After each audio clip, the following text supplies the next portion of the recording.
Yo, what's up guys? UFC 194 just happened. Aldo versus McGregor just went down. And I want to go ahead and give you guys the post-fight thoughts, let you know everything that happened with my thoughts on it.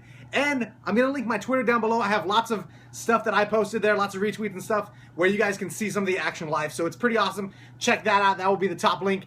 And yeah, this is my reaction and stuff with the post-fight results, just like it says in the title. And yeah, if you're on my channel, if you're a subscriber of mine, then you'll know that I've been training and fighting since I've been 8 years old. And I started boxing at 8, and then like I did other stuff, and then I started jiu-jitsu, MMA, all that stuff when I was 15. Currently 24, and I have a lot of thoughts about this, man. This fight, oh my God. Can I just say that first? Oh my God. This was absolutely insane, man. Absolutely crazy. Pretty much all the underdogs were winning tonight, which is, I thought that was crazy. Like, so you get hyped for people, right? You get hyped, but then at the end of the day, you're like, you know what? We got to think about this logically. The champion is going to win this, right? No, not today. Not today. So the first, and I want you guys to know, let me know what you thought if you watched the UFC fights. Who did you think was going to win? What was going on in your mind? Because I'm definitely very, very curious. And just crazy overall. So I do fighting stuff in real life, so I'm always interested in talking about this. I run this channel, and I post a ton of different stuff, but, you know, yeah, whatever. I want to talk about the fights. I'm going to talk about the fights. That's what's going to happen. If you enjoy it, go ahead and drop a like. If you don't, you don't have to. It's totally cool. I'm going to go ahead and link over to the Bloody Elbow page as well, where you guys can find in-depth discussion on it, so that you guys can go over there and hang out and totally look into the fights even more if you want more of a perspective. But either way, tonight, Max Holloway versus Jeremy Stephens. Obviously, Max Holloway is a great, great fighter. Took the win with that fight. Amazing, fantastic, wonderful. Then we got Gunnar Nelson and Demian Maia. See, here's the problem. Are they both good jiu-jitsu guys? Yes, but at the end of the day, who was Brazilian? Demian Maia. So of course he's going to win. If you do jiu-jitsu and you're good at jiu-jitsu, and this match was mainly a grappling contest, so of course that's what I wanted to see. I love the grappling contest stuff.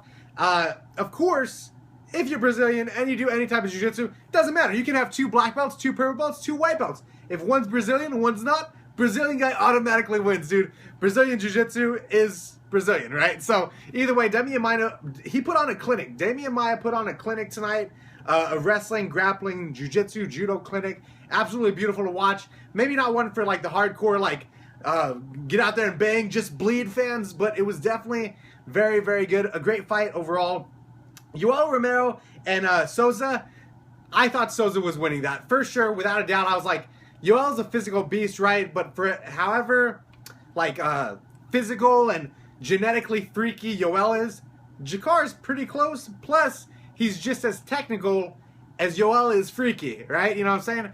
But Yoel Romero came out of that first round super strong and was just able to lay it on him for that first round. Second round was much more even. Third round, I thought Jakar had it, but ended up being a split decision for Yoel Romero. And I honestly got to say, I really think that most of that comes just from his ridiculous genetic freakiness. How often do you see a guy that is built like that and can fight like that, and just he's a monster, like, of a different level? Like there's people that are pretty like good, they got it going on, they worked hard for it, and then there's people just on a different level, man. Like Yoel Romero is on a different level. Absolutely beautiful fight as well. Very, very fun to watch. And then we come into the championship fights. Chris Weidman versus Luke Rockhold. I thought that Luke Rockhold is good, right? Very, very athletic. Super, super duper good. But Chris Weidman is the more composed fighter, is what it seemed, right? It seemed like he's more mentally tough. Rockhold seems to get like really bitter about like losses, and mentally it almost seems like, not that it breaks him, but it definitely is something that influences his psyche a lot more than stuff that happens to Chris Weidman, you know what I mean? And so I thought that going in, yes, Luke Rockhold is athletically a better fighter, but Chris Weidman, I figured, would be more composed and take him out.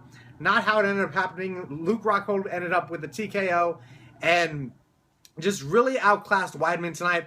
I don't know, man. I don't know. Could Weidman train and come back and beat him? I think so, because really, Weidman was doing, he's throwing spinning-ish, should not be throwing spinning stuff.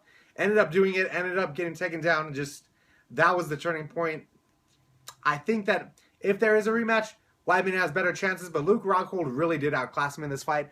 And then we get to Conor McGregor versus Jose Aldo. Conor McGregor talks a lot, right? For all his talk, though, he has been backing it up. And I got to say that I'm a fan of it. I'm a fan of the hustle. A lot of people, like, don't understand or don't like the fact that he's put in butts and seats. But, dude, if you can manipulate a crowd into caring about you, whether or not they love you or hate you, I think that's pretty important. Conor McGregor does that, and he does that very well. I respect the hustle, and I think he's a pretty good fighter as well. Obviously, he's a great fighter now. Took out the champion. It looked like... So he took out the champion in 13 seconds, took out Jose Aldo, backed up, counterpunched as he was backing up, knocked him out cold, ridiculous, ended up with 2 hammer fists. Pretty much destruction, right? But we saw that in the Cain Velasquez versus Junior Dos Santos fight. Maybe in the next fight, Jose Aldo comes back and destroys him. UFC has been in love with rematches lately, so I think that that could happen. Me personally, I think that they should put Frankie Edgar against Conor. I do believe that Frankie Edgar has what it takes to beat Conor, but definitely an awesome fight. I don't mind the quick fights because, to me, that's more fun than, you know, a 5-round unanimous decision or something like that. So, beautiful fight. Conor wins in 13 seconds against Jose Aldo. Absolutely mind-blowing. I didn't believe it, like, right away. I was like, oh, my God. I could see Conor winning, but not in the first round by knockout in 10 seconds. You know, honestly, I thought Jose Aldo was going to have it just because Conor's a beast, but Jose Aldo is just a different kind of beast. You know what I mean? Lots of tricks in his bag. Was so victorious for so long. I really do believe Conor got into his head a little bit with all the talk. And I do think that that probably did affect the fight, to be honest with you guys. But overall, Conor's going to be great for the sport. I think that it's a great night of fights for sure. We got to get Vitor Belfort to come back and do some spinning head kicks, right? Look rock cold. Put Vitor on a little bit of TRT and send him back in there. But either way, great fights. Just wanted to give you guys my thoughts. A lot of fun. I had my cousin over, my girlfriend's over. Like, it was a good amount of fun. I ended up watching it, and my hair's purple. I'll explain that tomorrow if you don't know already. But either way, love you guys a ton. Just wanted to give you guys my thoughts on this. I hope that you enjoyed, and I kind of let you know what happened. But geez, every underdog was winning tonight, pretty much. It's absolutely crazy. Champions all lost. Underdogs all won. Crazy night of fights. If you watch it, let me know. I just enjoy talking about this stuff because I do it, man. So yeah, let's talk about it. Mwah, mwah, mwah. Big kisses. Love you guys. And I am over and out.